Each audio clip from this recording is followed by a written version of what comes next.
Welcome back. You are watching The Core, coming to you live from Channels Television Studios in Abuja, Nigeria.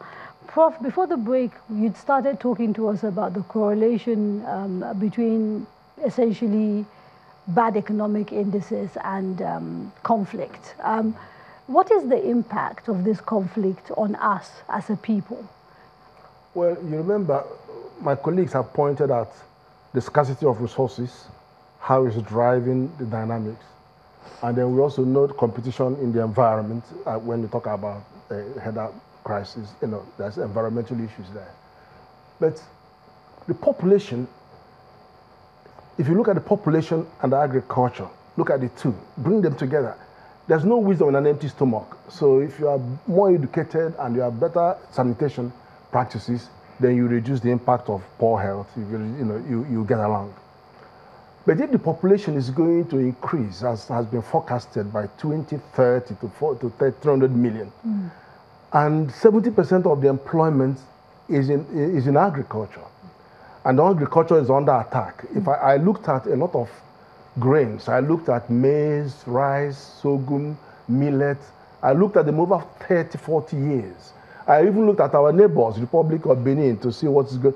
I looked at all of those, what we produce, what we consume, what we're importing, and what we're exporting, and I tell you, we're in serious trouble. So food security is an issue? We're in serious trouble because whilst all of these are being heavily affected by violence and all this violence, and are deepening, at the same time, the population is expanding at 3.2% and 300 million, and the people who are growing the food are over 60 years. So by 2030, a lot of them already on the departure lounge with their boarding passes.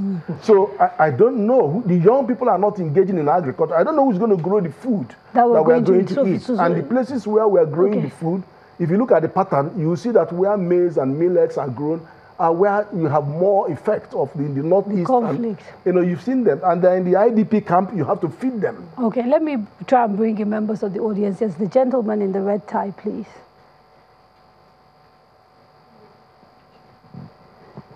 I'm Comrade Engineer Igbini Odafe Emmanuel. I live in Warri. While I agree with us, with what we have said so far, but I slightly believe that we are not addressing the core issue. I grew up in Kaduna. I attended Army Children's School Kakuri, where I graduated in 1978. My best friend was Muhammad Ali, a Muslim. Throughout my youthful days in Kaduna, there was nothing like crisis. Now, you talked about Alaja and Ogbejo. Those are communities I know very well. The major players, I know them. What are the issues? The fact of it is that few of us who are privileged to be elites today have taken the real essence of life out of the average Nigerian. There is now total hopelessness. I am a gentleman today. The moment I realize that there's no hope tomorrow, I will not be any different from those Boko Haram people. So we must have to restore values to life. In Niger Delta, you are aware that at the time, most of our brothers took up arms. We won't die, we're ready to die. They were ready to die. But the moment the former president, Yar'Adua, may so rest in peace, now came up with amnesty and empowered them, most of them now don't want to hear anything called Bege. They even move with security. Is this purely an economic issue? This is where the problem is. Okay, is this purely an economic issue? Go on. Well, I wouldn't say it's purely economic. One of the issues we have witnessed, case study of Kaduna, is the fact that over the years, when conflicts emerge, committees are set up, commissions are set up, they make far-reaching recommendations which are never, or they're just partly implemented. And one of those recommendations they keep making, certain people are identified and certain organizations are asked to prosecute those people. But those people who are identified as culprits never ever get to see the courts. So there's impunity. But is that an aftermath, though, as opposed to a sort of a fundamental underlying cause? No. You see, it may be an aftermath in respect of a particular conflict. But because you've not punished the man who was responsible for the last one, the next man sees after another conflict, he believes that if I do it this same way, I will not be punished. Or the same man who he saw looting his store, he will see him the next market day because the man is never arrested or is not punished. So you have this cycle of violence, people committing the same thing and going scot-free and never punished. Chris, you were about to say something before. Yes, it's not purely economics, but in my view, it is largely economics. Identity matters, but identity becomes even more important where there's material scarcity and your access to resources is based on identity. That's why I started by saying that violence is sown into the fabric of our society. So, sir, you're from Warri. In Warri, during the 90s into the early 2000s, there was this conflict between the Ishekiris and the Urhobos. Ishekiris and Urhobos are the most intermarried ethnic group, or interrelated, you know, by some accounts in this country. How do you explain that? My argument is that if, using the metaphor of a polygamous home, if there's abundance, everybody is happy.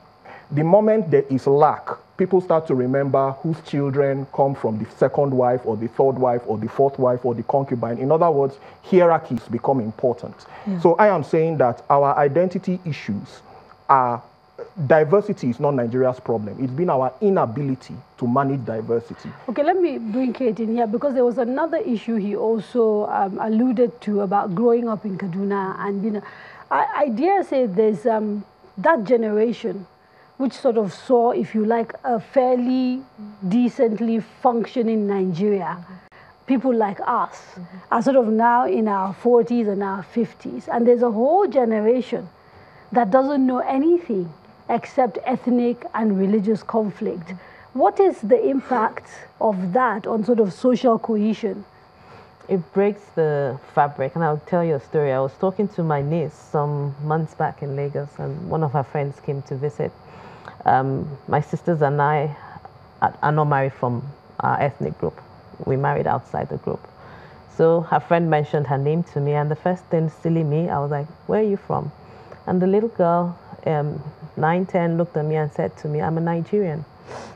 And I felt foolish because, I mean, what do I want to do with where she's from?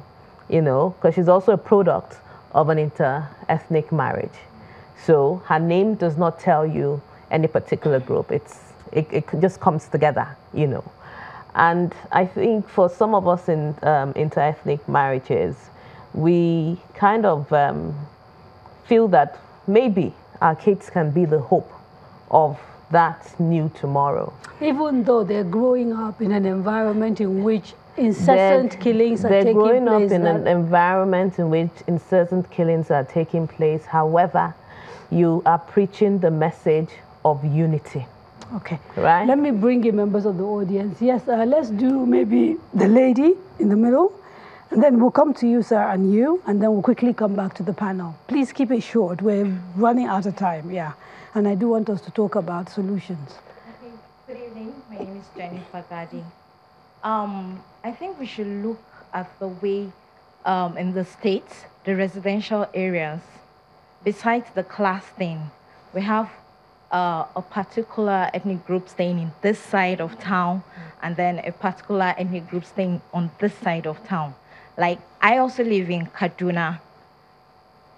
From the bridge, like Kaduna South, you have this particular ethnic group staying here, or this particular faith, that's your religion. And then this other side is like there's a demarcation. But it wasn't always the case, though. Yeah. So those of us who were born in Kaduna know that. These are things that, happened as a result of the conflict. And then, you know, from when you leave the house, you know that, okay, I'm living from Kaduna South. I'm going to Kaduna.